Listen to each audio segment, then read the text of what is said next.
Hello, everyone. Yes, I was the altar boy at that wedding so many years ago. So I'd like to lead us in a rendition of Kumbaya. No, really, I prepared something, so I better stick to the script here. So, in conclusion, I got the pages mixed up. Okay, I've decided, this is interesting because I decided it'd be easier to write you a letter than to just get up here and give a speech. So, dear Marigene and Noel Desant.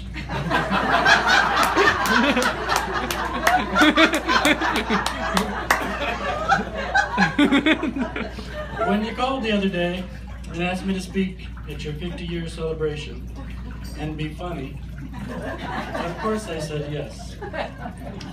But did you know that 95% of our population has a fear of speaking in public? You know that? Now it's interesting to note that around only 50% of that same population has a fear of dying. What this means then is if you go to a wake, you would rather be in the coffin than up speaking in front of everybody. That's terrible, I know, I'm sorry. But since now we're all surrounded by family and friends, I think this is going to go okay. Having an accountant's mind, I'm going to go through some facts and figures and some things I just made up.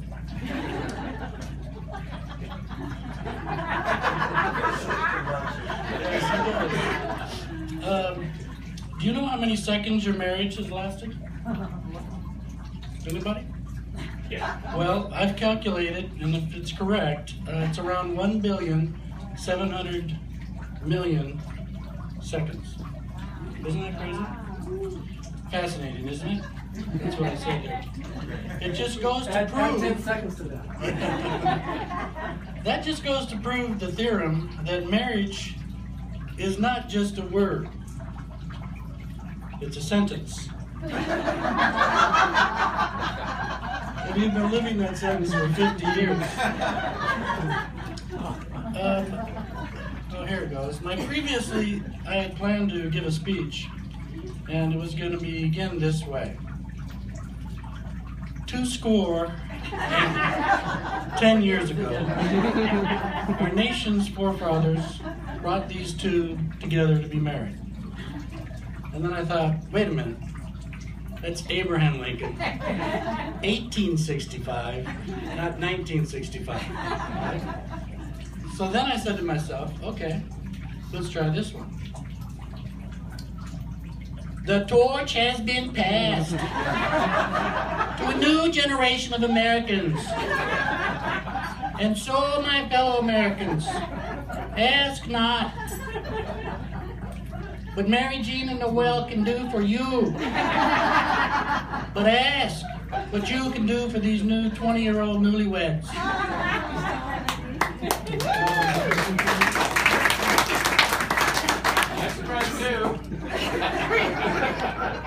I was, let me think, whatever. I was initially thinking you must have met during the Kennedy administration, but now I think it's probably Eisenhower. That was, your tenure has included 11 presidents. Isn't that interesting? Okay, my earliest memories don't include a Marigene without a Noel. Or even a Noel without a Marigene. It just seems like you two have always been together. You really have. There are only a handful of people in this room probably that knew you before you found each other. Yeah, Sister Nancy might be there. Okay, three? Isn't that crazy, you guys? Of course, all your children and grandchildren would be the same way. One of my mother's stories was you, Marigene, coming home from St. Mary's one day, and you told her you met the man you were going to marry. You couldn't have been more than 14 or 15, so I was sure it was the boy you were going to marry. that someday would turn into a man, which he did.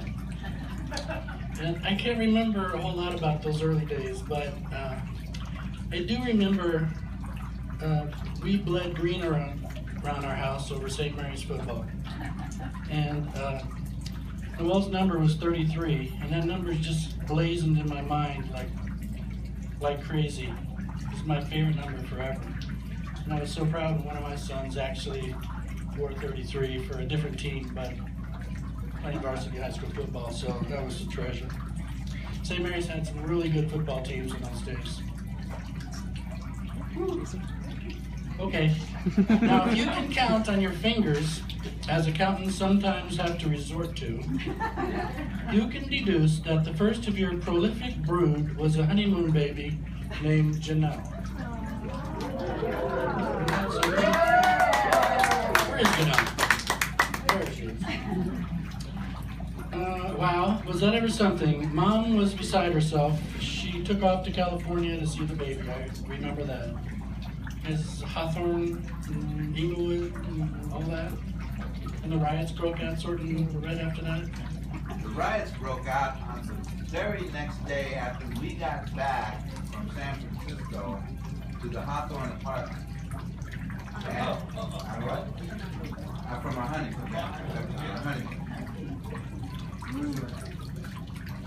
And Marigene had left her bird Barney in Southgate someplace with a neighbor, with a friend. And that very night, that very same day that we got back, she wanted us to go get the bird. Through the riot? And we didn't know a riot was going on. We did not know a riot was going on. We had been on our honeymoon, we didn't see news, we didn't read news. We were lucky to get back. Lucky to get back with all the difficulties. But then we did. And we drove right into the riot. And had no idea it was going on, of course. And it was a hot summer, summer in August. And the police detours kept pushing us and turning us further and further into the riot, and deeper into the riot. And it got scary. And we finally got through it and out, burning cars, overturning stuff. I mean, it's like, felt really threatening. But we got the bird. It was a dirty bird. A long way back. That was August 14th, 1965. I looked that up. I think I was the first uncle, thanks to Janelle, in the 6th grade. Maybe the whole school, St. Matthew's grade school. Well, then you continued to pop them out. I'm speeding it up here a little bit. Jennifer, Stacia, there she is, and Diana. And I was thinking all along, man, what is it with all these girls?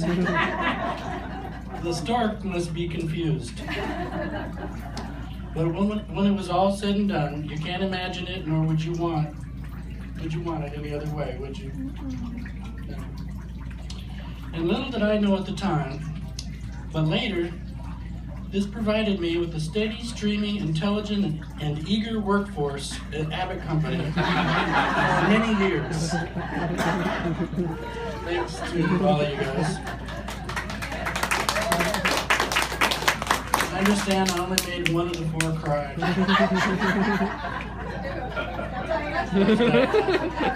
She just told me that like 6 months ago. Now, could you ever have imagined at the beginning of your union that your love and friendship for each other, your commitment to each other would produce so many wonderful offspring, every one of them unique, beautiful, and living in their own right? But I also wanted to mention some of the grandkids, because I really like most of them. So if I miss somebody here, Tess, where are you? There's Tess. Mary Kay? Look at them, let's see. Oh, there's Candace, yes. Caitlin, Madeline. There we go. Ashley, Colin, and Natalie. Oh, I saw 2 hands go. Jack, Spencer, and Troy. Jack, Spencer, and Troy. Look at them. Finally got some boys in the family. You also picked up a couple of free agents via the draft in Goro, Rob, and Eric.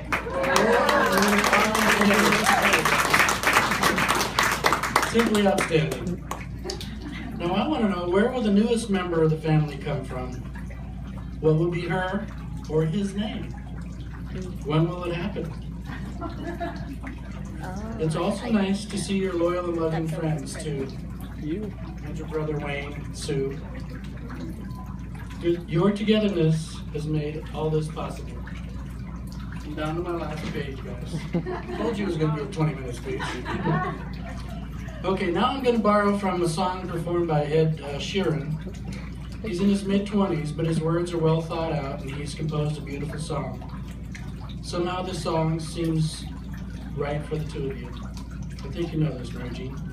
I'm imagining that you are singing or speaking these words to each other, and I'm just reciting and slightly changing some of the words to make it fit a little better. So here it goes. When your legs don't work like they used to, and I can't sweep you off your feet, will your mouth still remember the taste of my love?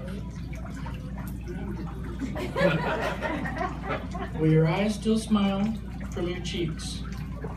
Darling, I will be loving you till we're 100. It's one of the things I have to change. I'm thinking about people fall in love in mysterious ways. Maybe just the touch of a hand. But we fall in love with each other every day. Place your hand on my beating heart. I'm thinking out loud. We found love right here where we are.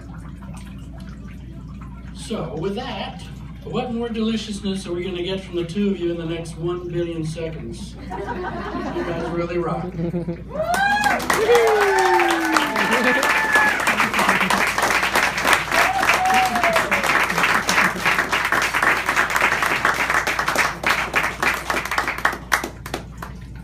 Thank you, Kevin. Thank you, Diana. I want to thank all my girls, the big girls, my girls, not the grand girls. I want to thank you for